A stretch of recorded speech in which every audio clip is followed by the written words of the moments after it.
Welcome back once again to Cooking with TheDoerle. On today's episode, we're going to be making a very simple and inexpensive shepherd's pie, guaranteed to make everyone's bellies full. Enjoy. Cooking with TheDoerle. Cooking with TheDoerle. Cooking with TheDoerle. Hello and welcome back once again to Cooking with TheDoerle. As I said before, we're going to be making a shepherd's pie today.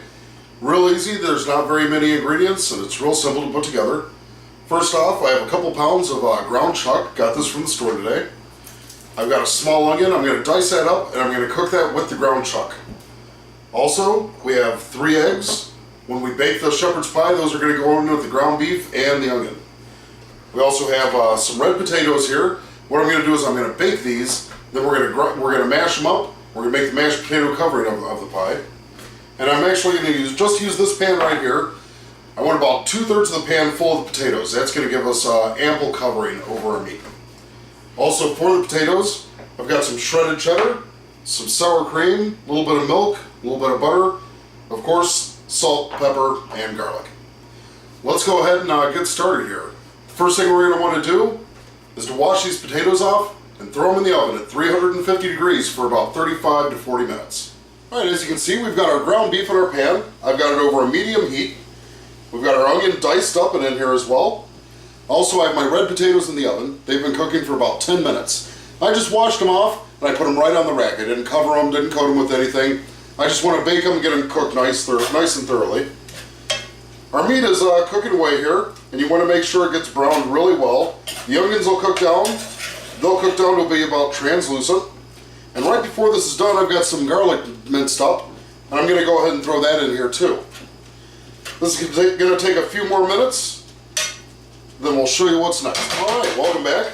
As you can see, our meat is nice and brown. The onions are going to be fairly translucent.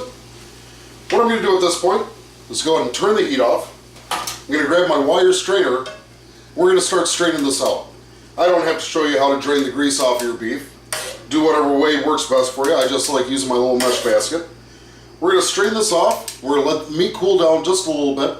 Then we're going to make the filling for our shepherd's pie. The potatoes are still in the oven. They've got about 20 minutes left.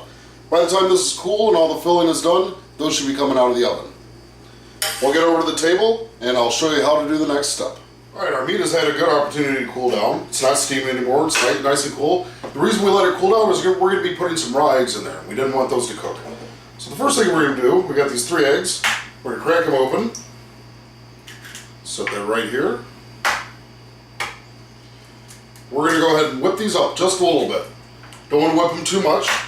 Don't want to put too much air into them. We want them nice and well mixed. Also, normally at this point, I'd have some corn here. Unfortunately, when I went to open my can of corn, put some in here, I realized it was cream style corn, and I just don't think it'd be very good with this. But I think it's going to be really tasty anyway, even without it. But we're going to take these eggs, we're going to throw them right into the pan with the meat. I didn't oil it up or anything, I didn't grease it because it's a non-stick pan. We're going to do a couple of turns with my pepper grinder here. A couple of turns of coarse pepper. We're going to throw a little bit more garlic powder in here. And just a little bit of sea salt. Not very much. Sea salt, a little bit goes a long way. Alright, and what we want to do is just get those eggs mixed in with the ground beef really well. It's going to help bind the beef together, add a little bit more protein to it, and a little bit more flavor. Alright, I've got my potatoes here. They're out of the oven. They're nice and soft to the touch. This bigger one here, these 2 bigger ones are a little bit firm still in the middle, but that's okay because this is all going back into the oven.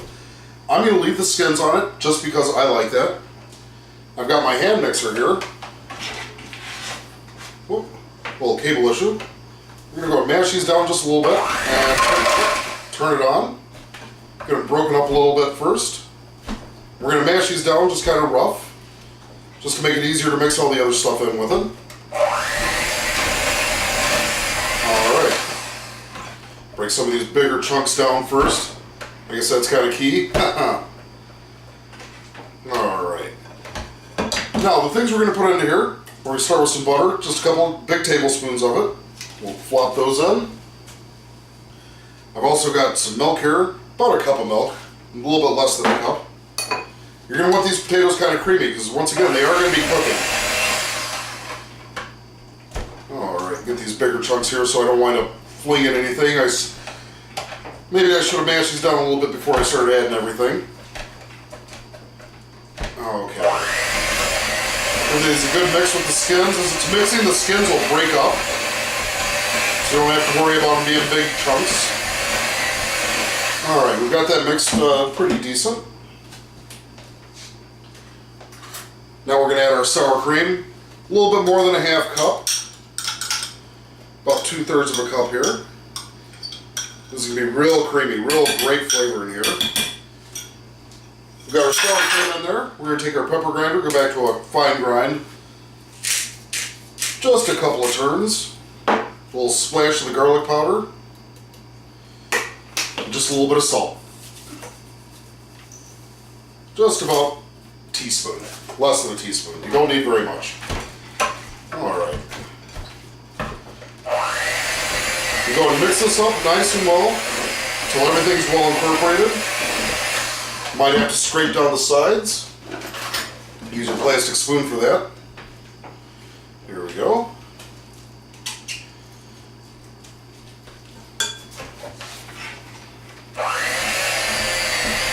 Nice. Now you can get your potatoes as creamy or as chunky as you want them to be. It's all up to you, personal preference. I like mine fairly creamy. I like to get most of the chunks out of them. I like the skins to be broken up nice and small. Get these bigger pieces. I've got my potatoes mixed really well. They're really creamy. They're cooled down a lot, and we're going to add the cheese now. And I've got about a cup of cheese here, maybe just over a cup. It's that cheddar. We'll go and give this one more quick mix to get all the cheese incorporated, and we'll spread it on top of our filling.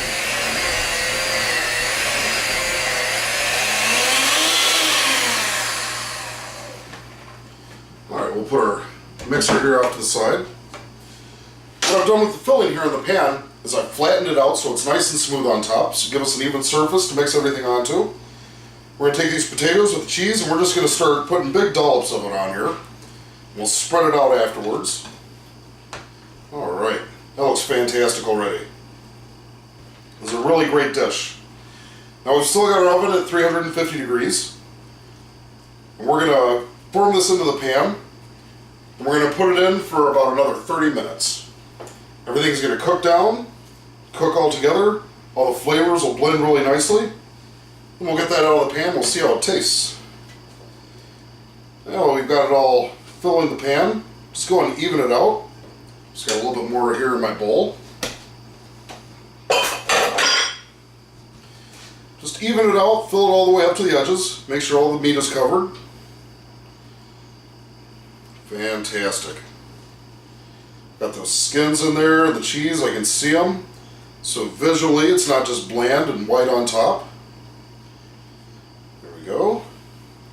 Now what I like to do when I make this is I like to smooth it out real smooth on top like I was icing a cake, and then cut some patterns into it just with the edge of my spoon. And I'll show you how I do that. Just to make it look a little bit prettier. I like things to come out of the oven and look real attractive, look real appetizing. You know, you eat with your eyes first. I'm a firm believer in that. I've said it before. I'll say it again. Alright, and before we go any further, what I want to do is I want to take the pan and tap it down on the table a couple times.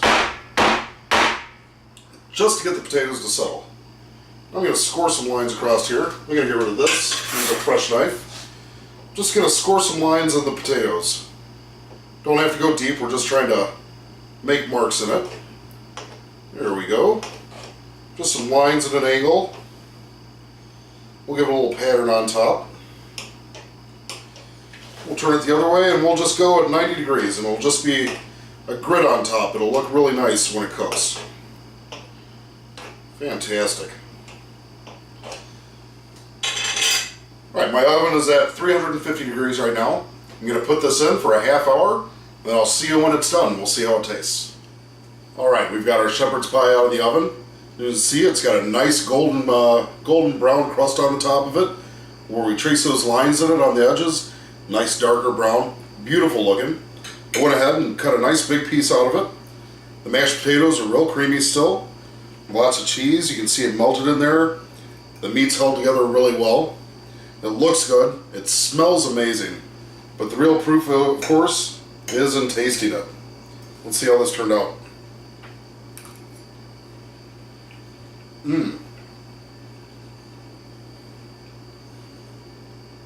That was a really great bite. Got a little bit of the skin. Some of the chunkier potatoes are in there. The meat tastes fantastic. Holds together really well. Great blend of flavors. I'm really happy with how this turned out. We'll have a complete list of the ingredients for you in the description of this video. Until next time, I hope you enjoy everything you make. Don't forget to like and subscribe to my channel. Also have to give a shout out once again to Captain Morgan with Unchained with the Captain for his camera skills and for his editing skills. Until next time, enjoy.